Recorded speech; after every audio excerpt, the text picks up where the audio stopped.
Para Icatubuja, donc on joint nous Léo, la cinémada livre, c'est important. Et a reçu le canal le 20 jusqu'au 22, le canal forum. Et a reçu énergie, mais il y a des réformes, il a reçu son électrique par rapport à un développement énergétique. Donc Léo, Rinkran Ivan, il est dans la son électrique, il est géré des résultats à Bouha, à un forum. Il y a des questions qui durent 30 minutes maximum. Après, il y a une intervention à déjà. Je vous remercie. Salam alaikum. Comme indiqué Sagaf, on va d'abord faire un statut sur le forum, qu'est-ce qui s'est dit. Ça définit les perspectives de la Sonelec. Et ensuite, on fera un état des lieux, parce que ça fait à peu près 3 mois la dernière fois qu'on s'est vu. Donc je pense que vous devez avoir des questions sur où est-ce qu'on en est, sur la distribution, sur la production. Donc on fera un bref statut et on enchaînera avec une demi-heure, 40 minutes maximum de questions. Donc démarrons avec le forum. Donc qu'est-ce qui s'est dit pendant le forum? Donc, tout d'abord, on a réuni à peu près une centaine de personnes pour faire l'analyse et réfléchir aux difficultés que connaît la Sonelec et quelles sont les solutions qui doivent être mises en place pour pouvoir en sortir. Ça a donné lieu à différentes activités qui vont de l'analyse de l'outil de production, donc intégration des énergies renouvelables, la modernisation du réseau électrique, dont les mini-réseaux, l'analyse des états financiers, quel est notre état de dette, nos différentes créances, comment on finance le carburant, la situation commerciale, la tarification en vigueur, la lutte contre la fraude, les ressources humaines, comment on forme les gens, quelles sont les performances de nos ressources humaines, et la gouvernance de la société, les conseils d'administration, les contrats de performance. Donc l'ensemble de ces sujets ont été discutés durant le forum et ont fait l'objet de propositions de réformes, d'évolutions et d'actions. Et c'est ce que je vais vous présenter ici. D'abord la feuille de route technique. Je pense que c'est important, avant de démarrer, qu'on comprenne quelque chose qui, dans l'imaginaire des gens, peut prêter à confusion et peut induire en erreur. C'est-à-dire, quel est le besoin annuel de l'énergie aux commandes. Aujourd'hui, notre pays a besoin de 29 MW. Ça, c'est la charge, la puissance dont le pays a besoin pour pouvoir fonctionner. Lorsque on produit en thermique, on a 70% de disponibilité de l'outil de production. Ce qui veut dire qu'aujourd'hui, notre production en thermique est de 17 MW. Le solaire, accouplé avec les batteries, c'est 35% de disponibilité. Ce qui paraît normal étant donné que le solaire produit en journée, à partir de 18 heures, il n'y a plus de production, on doit s'appuyer uniquement sur les batteries. Donc, ce qui veut dire qu'aujourd'hui, on produit 15 MW de solaire. En termes d'énergie, qu'est-ce que ça représente? Donc, le besoin en énergie du pays, c'est 254 gigawatts heure par an. Aujourd'hui, on est capable de produire 104 gigawattheures par an en thermique et 46 gigawattheures par an en solaire. D'accord? Ce qui veut dire qu'à l'heure actuelle de notre production, il nous manque à peu près 104 gigawattheures par an pour pouvoir alimenter 24 heures sur 24 le pays sans interruption. Nous devrions être en capacité d'atteindre ce besoin, de compenser ce besoin de 104 gigawattheures d'ici le premier trimestre 2027, puisqu'il y a différents projets qui sont en cours d'installation de nouvelles centrales, de renforcement de capacité de production également en thermique. Donc l'objectif, c'est que d'ici premier trimestre 2027, nous soyons en mesure de produire l'intégralité de l'énergie nécessaire pour faire fonctionner le pays, tout en tenant compte des besoins futurs.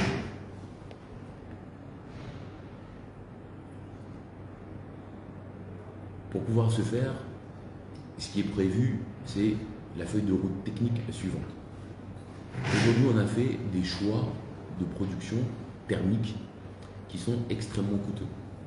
Bon. on utilise ce qu'on appelle des groupes rapides à 1500 tours par minute. Et ces groupes rapides à 1500 tours par minute, aujourd'hui, d'ici la fin de l'année, nous en aurons 21 en fonctionnement.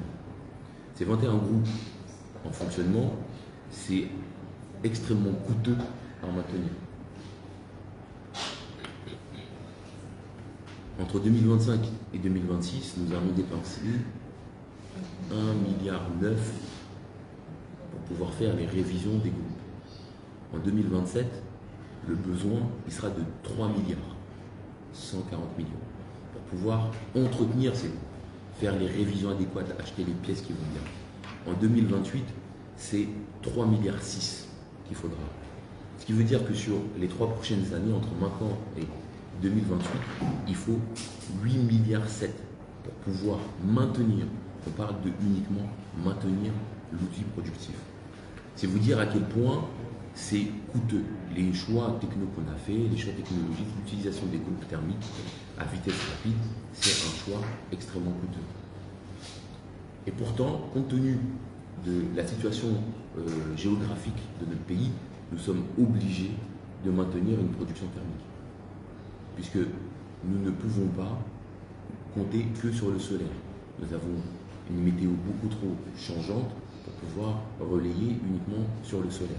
Pendant la saison des pluies, nous devons être en mesure de prendre le relais du solaire avec une production thermique. Donc il faut maintenir cette capacité. Donc, comment on compte faire pour pouvoir maintenir cette capacité? Et ça, c'est une des problématiques à traiter. L'autre problème technique, c'est le réseau de distribution. En fait, le réseau de distribution, c'est-à-dire le réseau électrique qui permet d'amener l'énergie à l'ensemble de la population, aujourd'hui, il est utilisé comme un réseau de 1980. C'est-à-dire qu'il est utilisé avec des interrupteurs manuels. D'accord? Donc, c'est des personnes en voiture qui circulent à travers le pays pour pouvoir manipuler le réseau. Donc, ce qui veut dire qu'on est dépendant des hommes, mais on est aussi dépendant des voitures et dépendant du trafic. Et ce qu'il faut comprendre, c'est que lorsqu'il y a un défaut quelque part, ce défaut se propage jusqu'à la centrale. Ce que vous observez actuellement, contrairement à ce qui se passait dans le passé, ce ne sont pas des délestages. Les coupures que vous observez, ce ne sont pas des actions volontaires de la Sonélec de couper l'électricité. Ça peut être une chauve-souris qui rentre en contact avec un fil, ça peut être une branche, ça peut être une mauvaise manipulation d'un opérateur, et c'est ce qui fait que toute la centrale va se mettre en arrêt de sécurité. C'est ce que nous appelons les déclenchements. Donc la centrale se met en arrêt pour préserver les moteurs. La problématique, c'est quoi? C'est que lorsque ce type d'incident arrive, on ne peut pas juste redémarrer la centrale. On est obligé de parcourir le réseau, d'ouvrir chaque interrupteur, de redémarrer la centrale et ensuite de fermer chaque interrupteur. Donc, ça peut prendre du temps. Donc il y a des coupures qu'on arrive à gérer en quelques minutes, mais il y a des coupures qui peuvent durer, voire même plusieurs heures. Donc ce n'est pas une coupure volontaire, c'est que nous sommes en train de faire ces fameuses manœuvres pour remettre l'électricité. Et ça, c'est une des grosses difficultés que nous avons actuellement. L'autre difficulté, c'est que le réseau est vieux, inadapté à ce qu'on souhaite faire maintenant. Il a été conçu à une époque où on avait une centrale ou deux centrales. Aujourd'hui, les lieux de production ont été démultipliés puisqu'on produit du solaire à Ouachili, on produit du solaire à Innovant Nord, à Mitsamemoli, on produit du solaire à Fonguni, d'accord? On a une centrale thermique à Voadjou, une centrale thermique à Itsambuni. Et c'est la même chose dans les autres îles. On est en train de décentraliser la production. Et cette injection d'énergie supplémentaire met notre réseau en difficulté. Donc vous avez pu observer ces dernières semaines, ces derniers mois, notamment sur septembre, octobre, une augmentation de ces interruptions de petite durée. Et bien c'est dû justement au réseau qui est instable. Et lorsqu'on injecte cette énergie supplémentaire, on se retrouve dans une situation où le réseau ne supporte pas et donc déclenche, et donc on est obligé de faire ces ajustements. Donc qu'est-ce qu'on compte faire pour pouvoir résoudre ces problèmes? Les solutions qui ont été préconisées par le forum sur la partie production c'est un accompagnement budgétaire de l'État pour les révisions. Vous avez vu, il y a 8 milliards à investir sur les 3 prochaines années. La société étant encore déficitaire, il est compliqué, extrêmement difficile pour nous de pouvoir injecter 8 milliards dans les révisions. Il faut basculer progressivement vers des groupes électrogènes de 3 MW, semi-rapides ou à vitesse forte, c'est-à-dire changer les groupes thermiques qui aujourd'hui coûtent beaucoup trop cher à entretenir pour aller vers des groupes de 3 MW, ce qui nous permettra aussi de réduire le nombre de groupes. Il faut renforcer le mix énergétique. Actuellement, on a 16% de l'énergie injectée dans le réseau qui est produite par le soleil. L'objectif, c'est d'arriver à 60% d'énergie renouvelable. Il faut étudier la possibilité d'utiliser des groupes électrogènes fonctionnant au gaz. C'est du thermique, mais avec une source différente. Des groupes au gaz. Donc, on va lancer ces études. Basculer vers la géothermie dès que possible. La géothermie est sans doute l'énergie, la solution énergétique avec le rapport coût le plus intéressant pour les Comores. Donc, les études sont en cours, on espère pouvoir commencer à l'utiliser à partir de 2030-2031. En tout cas, c'est les plannings qui sont aujourd'hui avancés. Faire financer le développement de la production par le secteur privé. Aujourd'hui, ce qui se passe, c'est que les fonds des bailleurs sont mis dans la production. C'est-à-dire qu'on construit des nouvelles centrales qui sont financées par la Banque mondiale notamment. Cela a été un choix qui était nécessaire parce qu'on avait des difficultés de production. Mais vous rendez bien compte, et on se rend bien compte qu'on a également des difficultés de réseau. Or, il n'y a pas d'acteurs privés disposés à venir investir dans le réseau. Le réseau, ça ne rapporte pas, c'est un coût. Or, il y a des acteurs privés qui sont prêts à produire de l'énergie pour nous, comme le fait Innovent par exemple, et à nous le vendre. Donc, la recommandation qui a été faite, c'est que les fonds des bailleurs, on les utilise plutôt dans le réseau et on ouvre notre marché de production à des investisseurs privés, comme Innovent par exemple. Donc il y a une autorité de régulation de l'électricité, du marché électrique qui a été mise en place. Le DG a été nommé il y a quelques semaines de cela. C'est dans cette perspective-là. Les solutions qui sont préconisées par le forum sur le réseau, donc, comme je le disais, c'est orienter les financements publics vers la modernisation du réseau et puis mettre en place une centrale de distribution en urgence pour absorber la puissance nouvelle qui est produite par le solaire et celle à venir. Aujourd'hui, nous ne disposons pas d'un centre qu'on appelle de dispatching, c'est-à-dire que vous avez différents points de production. Cette énergie, une fois produite, il faut l'amener là où on en a besoin. Et bien ça, ce qui aiguille l'énergie, c'est ce qu'on appelle un centre de dispatching. Aujourd'hui, nous n'en avons pas. Et donc nous mettons en œuvre tout ce qu'il faut pour le mettre en place, pour qu'on puisse utiliser l'énergie solaire là où on a besoin d'électricité. Comment on compte faire tout ça? Le planning. Donc, le planning associé, la révision des groupes qui sont actuellement en service. Ceux qu'on utilise actuellement, on va continuer à faire ces révisions de 2026 jusqu'à 2028. La mise en œuvre des nouvelles centrales solaires de la Banque mondiale et de Masdar. C'est prévu pour le 3e trimestre et le 4e trimestre de 2026. La mise à niveau des centrales thermiques.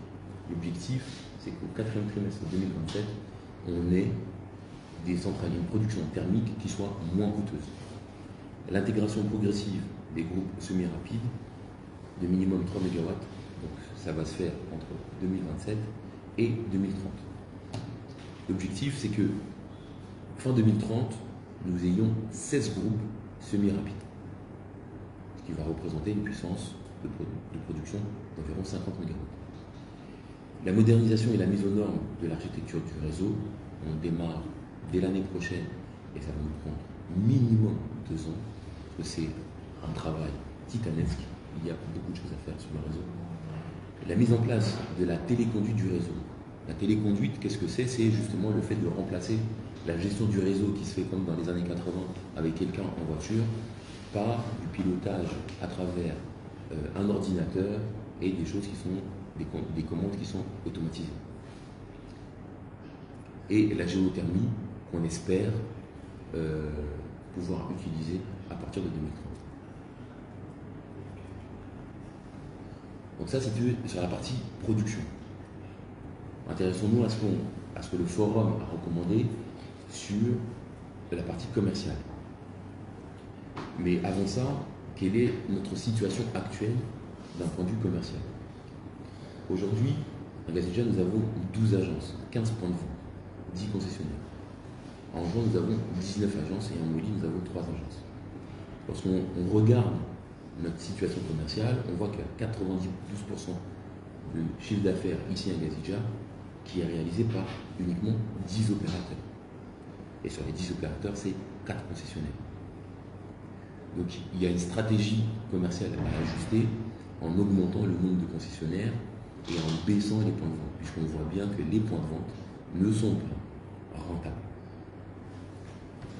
On a 60% de notre chiffre d'affaires qui est réalisé à Morono, dans l'agence de Morono.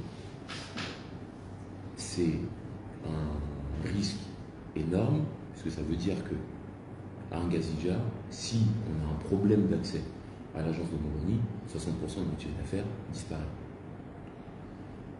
Donc ce qui a été décidé, c'est d'ouvrir une autre agence sur Moroni, qu'on a appelée Agence de Moroni Sud, et on espère pouvoir faire ceci dès 2025. Les travaux sont déjà engagés. Aujourd'hui, la tarification ne prend pas en compte la typologie du client, c'est-à-dire que vous soyez un industriel ou que vous soyez un particulier, vous payez de la même manière. Donc, il y a une réflexion à faire autour d'une tarification qui soit beaucoup plus adaptée et par catégorie de clients. Donc, c'est des travaux qui doivent être menés à partir de 2026. Le taux de recouvrement, il est aux alentours de 70%, c'est-à-dire que par rapport à l'énergie qu'on fournit, on arrive à facturer uniquement 70%. Donc, on doit mettre en place des actions pour augmenter ce taux de recouvrement. Dans les pays de l'OCDE, le taux de recouvrement, il approche les 95-96%. Donc, qu'est-ce qu'on compte faire? Première chose, c'est on va mettre en place un département d'analyse de données. C'est-à-dire des gens, puisqu'on a un certain nombre de données qui sont remontées par nos outils informatiques, il faut qu'on puisse les utiliser pour pouvoir comprendre où sont les problèmes et analyser les données, aller chercher les fraudeurs. Il faut installer des compteurs totaliseurs par zone. Les compteurs totaliseurs, c'est des compteurs qui vont permettre de voir où sont situées les zones de fraude. Et c'est quelque chose sur lequel on travaille dès cette année. Il faut poursuivre et finaliser le déploiement des compteurs STS. Les compteurs STS, les compteurs en prépaiement, il faut qu'on continue à déployer ces compteurs, parce que ces compteurs nous permettent à terme de limiter les fraudes. Et il faut qu'on arrive à faire payer la consommation de l'administration publique. Parce qu'aujourd'hui, l'administration publique, les bâtiments de l'administration publique, ne payent pas leur consommation. Et donc, c'est une difficulté supplémentaire pour nous. Et donc, il faut qu'on arrive à trouver une solution pour faire payer. Et donc, c'est les indications du forum. Si on fait un focus sur l'administration publique, c'est sur 2024 1 milliard de recettes non collectées par nous, et 2025 485 millions. Donc nous envisageons, et ce qui recommande le forum, c'est d'installer des compteurs STS, y compris sur les bâtiments de l'administration publique. Bien évidemment, on parle des bâtiments non critiques, on ne parle pas des hôpitaux.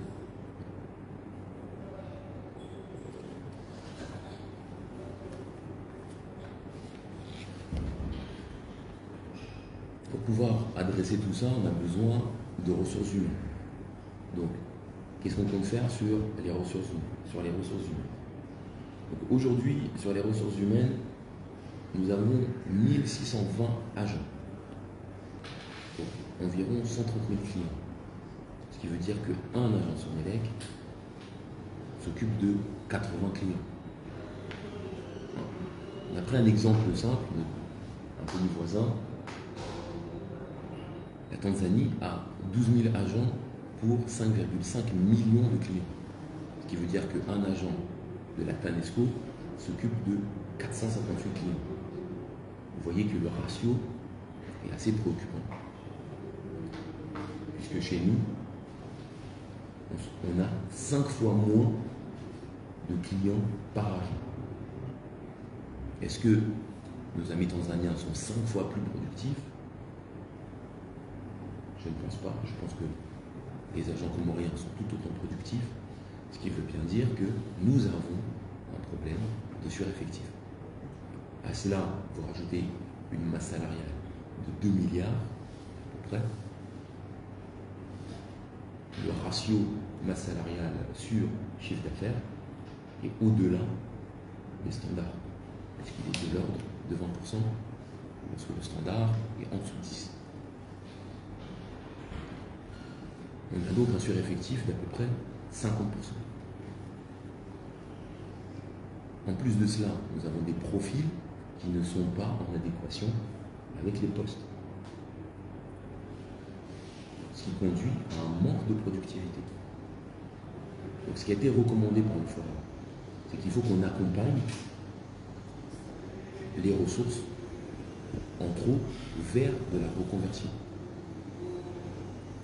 Et on doit former davantage les collaborateurs. Et donc nous envisageons la création d'un centre de formation Sonelec géré par la Sonelec.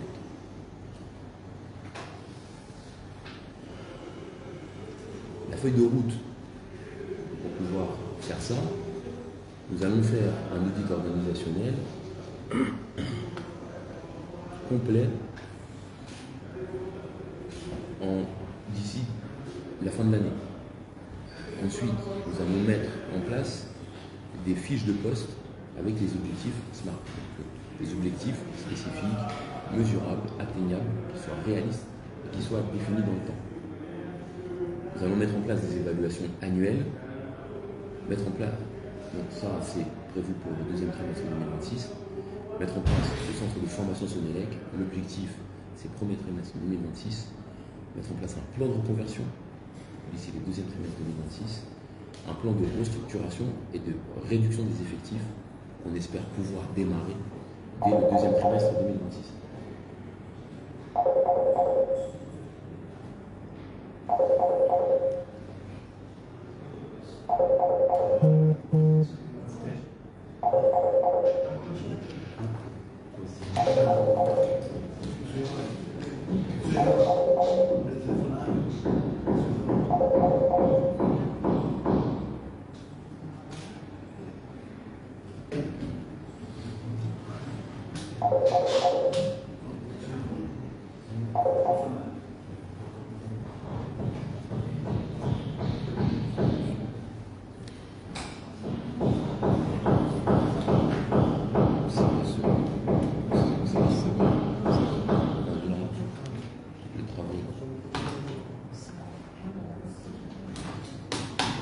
Feuille de route financière.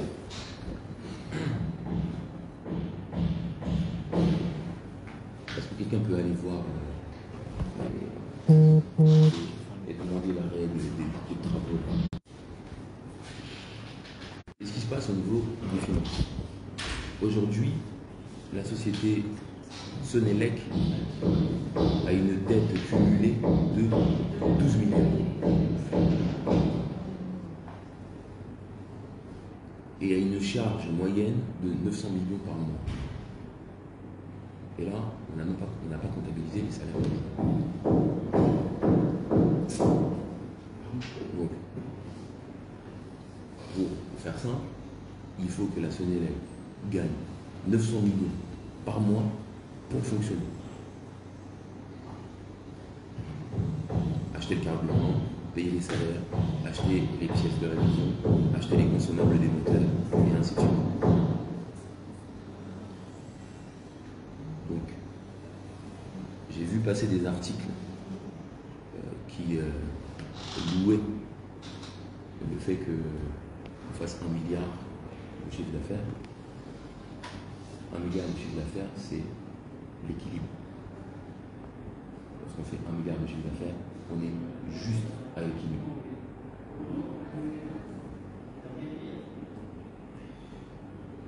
Comment on fait pour sortir de cette situation? La priorité absolue, comme vous pouvez l'imaginer, c'est de se désendetter. Parce que 12 milliards de dettes, ce n'est pas soutenable. Et on ne peut pas développer la société dans cette situation. Donc, ce qui est envisagé aujourd'hui pour pouvoir nous désendetter, c'est avant tout une meilleure gestion des dépenses et une baisse de l'OPEX. S'ensuit la mise en place d'un protocole de gestion et d'appurement de cette dette. Ça va passer par la compensation des factures de l'État versus notre dette fiscale, par exemple. On doit aussi trouver une solution pour protéger la Sonélec des différentes saisies et ATD. Aujourd'hui, c'est un risque pour la production d'électricité. Lorsque on nous saisit nos comptes de manière sauvage, parce que nous ne sommes pas préparés à ça. Donc, nous devons trouver un mécanisme qui nous permet de payer notre dette sans être soumis à la menace des saisies et du blocage de nos comptes. Nous devons négocier la dette sociale. C'est des négociations qui doivent s'ouvrir avec l'État, négocier notre dette au RTC. Et on espère un accompagnement budgétaire spécifique pour tout ce qui est lié aux révisions.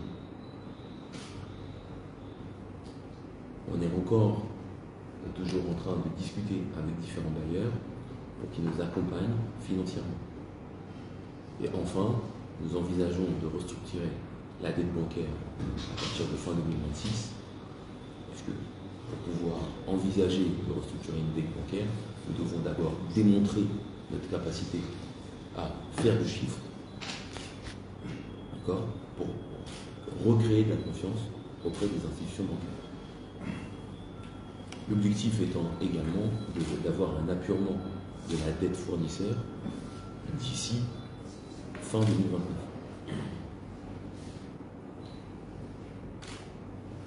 Le besoin global en financement, il est de l'ordre de 59 millions d'euros. Je vais présenter ici en euros puisque c'est un document qui avait été transmis à des bailleurs. C'est le besoin pour pouvoir rénover les réseaux, aller vers une meilleure production thermique.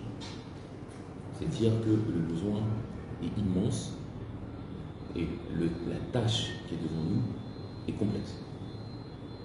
Mais j'ai bon espoir qu'avec la volonté de chacun et le renfort du comité de direction et du conseil d'administration de la Sonélec et l'appui du gouvernement, nous serons en capacité de relever ce défi.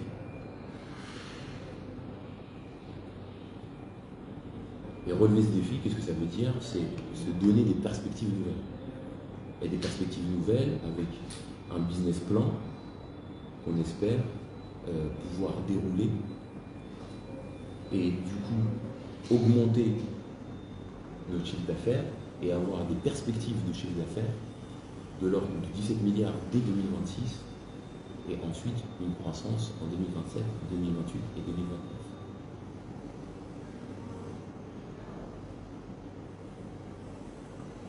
Donc notre objectif, c'est d'avoir un résultat net positif dès fin 2026. Pour pouvoir faire tout ça, nous avons besoin d'avoir une gouvernance de la société nouvelle, repensée. Cette gouvernance s'articule autour de plusieurs points. Le premier, c'est que ce qu'on vient de se dire là, cette feuille de route, il faut la rendre réelle. Il ne faut pas que ça reste uniquement des paroles. Donc, une première chose, c'est que cette semaine, il est prévu que l'ensemble du comité de direction et le middle management, les chefs de département, se réunissent pour prendre chaque point que je vous ai présenté là et la transformer en action concrète. Qu'est-ce que ça veut dire? Qu'est-ce que ça implique? L'ensemble de ces actions va constituer les actions et les objectifs de tout le management de la Sonelec. Et le management de la Sonelec sera évalué sur sa capacité à dérouler le plan d'action issu de ce forum. Donc, on se donne les moyens de transformer ce que le forum a suggéré en quelque chose de concret qu'on peut dérouler pour qu'on puisse réussir la transformation de la Sonelec. En support à ça, nous allons recruter une personne dont le travail sera de s'assurer que cette feuille de route est déroulée correctement. Nous devons professionnaliser le conseil d'administration. Nous avons la chance d'avoir un conseil d'administration. Ce conseil d'administration doit reprendre la main sur cette feuille de route et doit être le garant que ce qui a été décidé sera effectivement ce qui sera fait.